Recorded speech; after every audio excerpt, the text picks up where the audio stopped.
Tama ba? 900 watts, 8 ohms.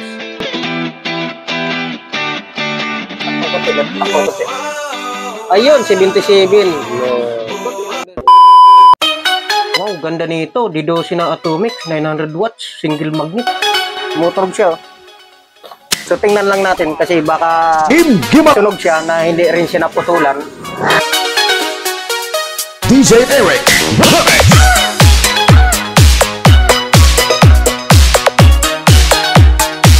Ayun. Nabuksan natin. Sunog nga. Ha? Sunog. Ayun o. Tama nang ulubot na yung ano mo. Malamang ganito rin ang nangyayari dito. Manipis lang ang magnet wire nito. Ngayon, ang gagawin natin dito, babaguhin natin lahat ng rewind. So, i-maintain mo lang yung base. Basta marinig mo lang na may palabog na konti, okay na yun. Kahit lakasan mo yan, walang problema. Hindi ka masusunugan dyan, pati yan Twitter.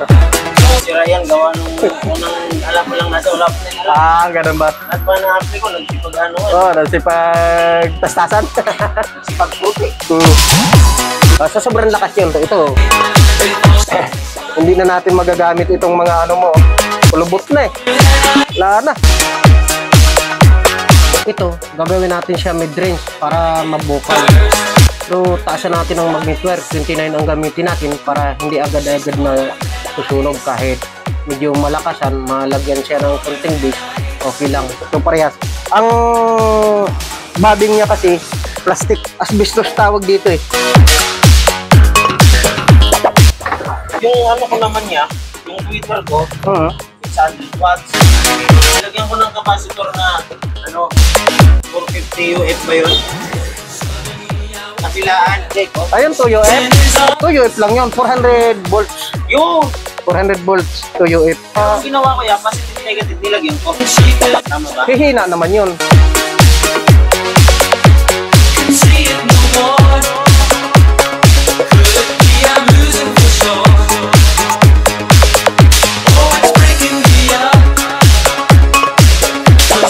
Ayan. Parehas. Ayan o. Sunog. Yung bobbing ng ulubot. Lahat.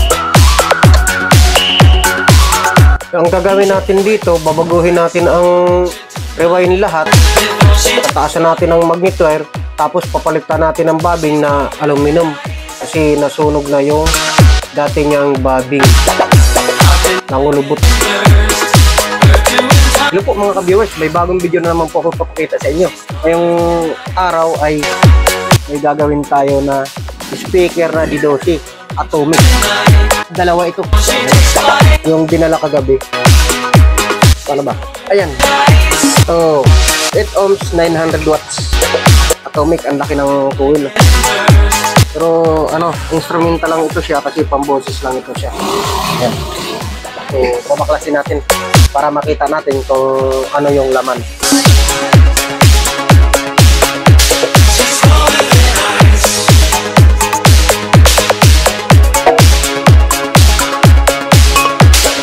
Powered by Team Himalas.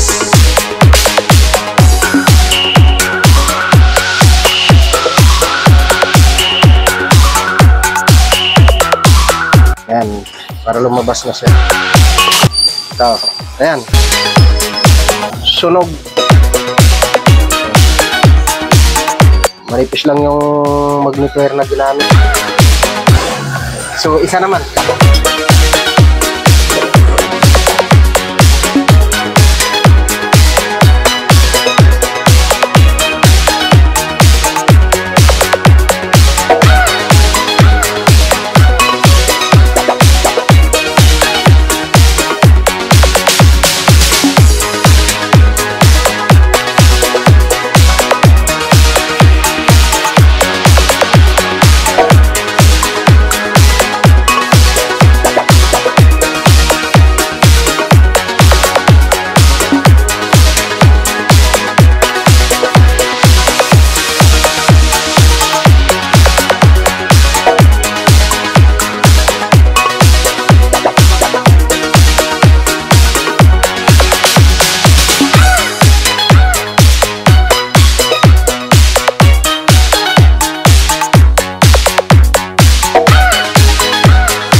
Yan. Sunog din, parehas na. Dalawa. Ang laki ng coil nito. Ito yung tin. Kunyari, 0 siya. 75 mm. Ibig sabihin nun, 3 inches yung laki ng coil. Ito yung dalawa. Ito pag uminit, nangungulubot na. Ayan o. Kulubot na. Pareho. Parang matanda. Kagaya ko. Kulubot. Pwede po natin siya i-rewind ng 29. So, malaki ang butas. Ayan. Pakita ko po sa inyo, ang laki ng butas. DJ Eric. Ang laki ng butas ng pagitan ng kanan rewind, ang laki ng butas. So, kasi nga dito yung 27 eh. Kaso kung 27 ang gagamitin natin, magiging 4 ohms lang siya. Kasi hindi natin siya pwede laparan dahil aabuti na siya ng call. So, i-rewind lang natin siya ng ng 29. Yan, 31 lang ang dati niyang magnet wire. Yan o, kaparehas. Palalabasin pa rin natin dito yung busis. Ngayon, ito, papalitan na rin natin ito siya ng aluminum na bobbing. Ito, dalawang pan.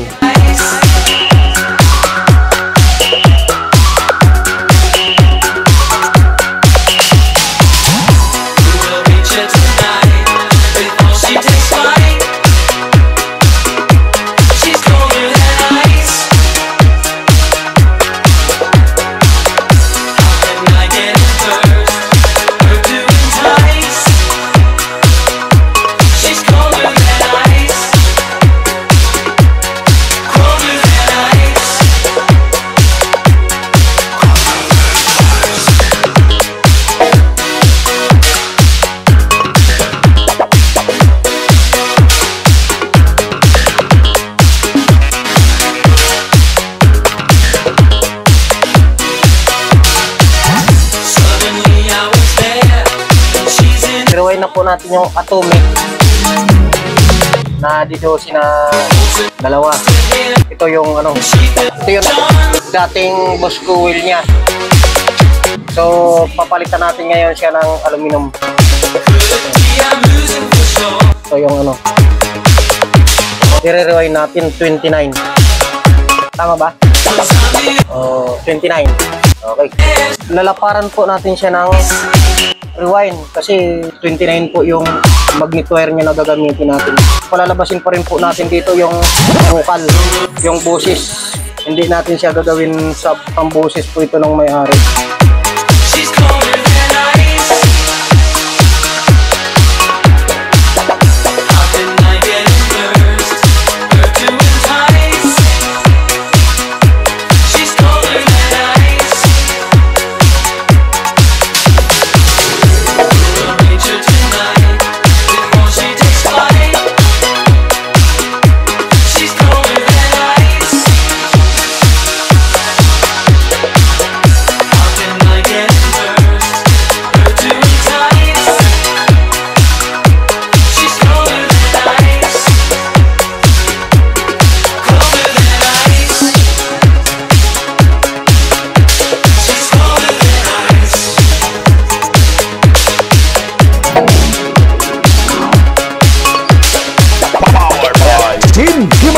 Tama yung rewind niya dati.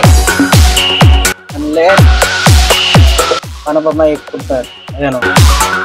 Halos doble po yung halos dalawang ganito po yung lapat nitong bagong rewind.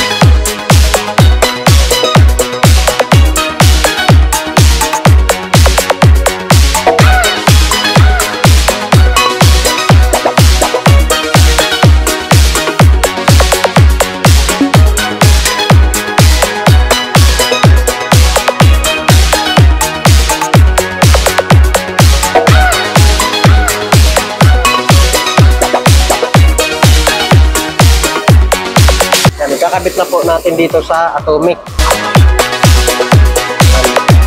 Tama ba? 900 watts, 8 ohms. So ang ginawa natin dito is 8 ohms din. Bukal ang palalabasin natin dito.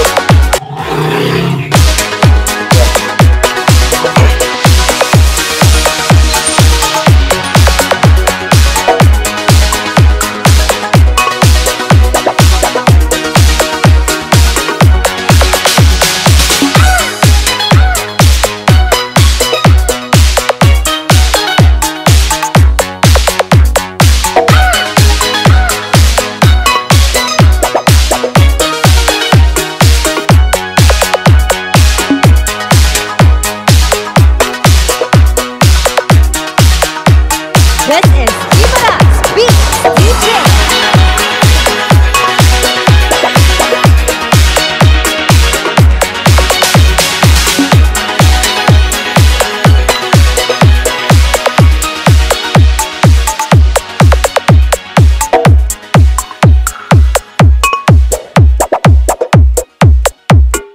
DJ Eric, Remix.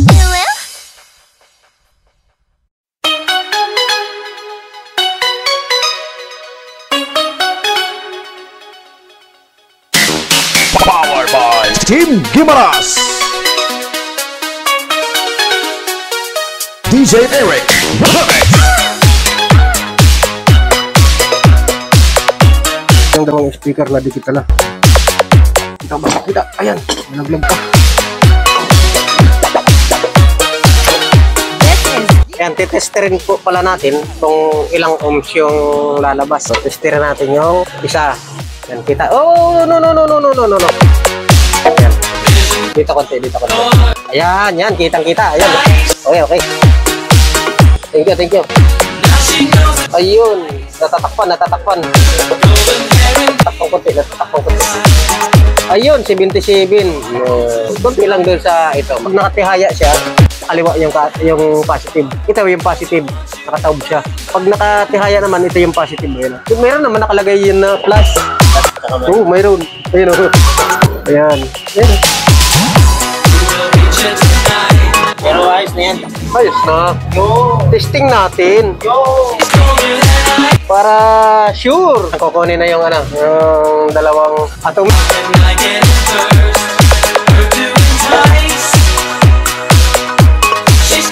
Yan, pag nakaganyan, nasa kaliwa yung yung positive. Ayan.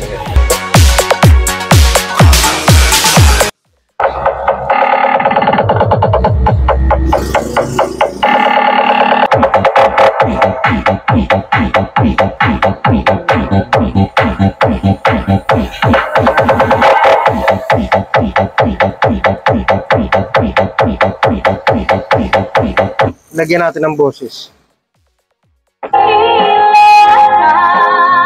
Lakas ang boses na.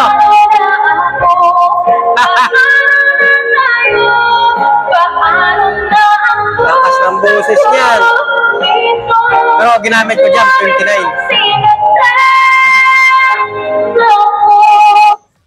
29. Pinalakas ko pa rin ang boses para sa'yo. Kahit 29 ginamit ko.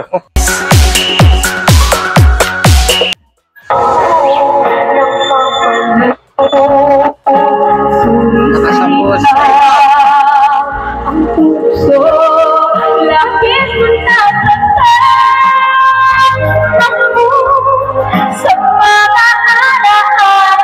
Lakas ng boses, no? Para kang naka-midrange. Pakalabungin din natin. Hindi, pangit rin talaga pag anong solong boses lang. Kailangan may May konting bass talaga naman. Pero huwag mo pa, kasubrahan na. Speaker check.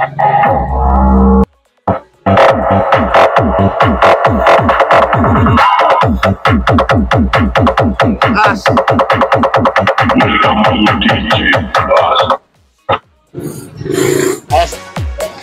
Ayan po mga ka-viewers, nakuha na po yung atomic na I12 na speaker na nirewind ko po dito. Yan po mga ka-viewers, huwag niyo po kalilimutan mag-like, mag-share, mag-subscribe na rin po sa YouTube channel ko para updated po kayo palagi sa susunod ko po pong mga video. Yan po, maraming salamat po. Thank you!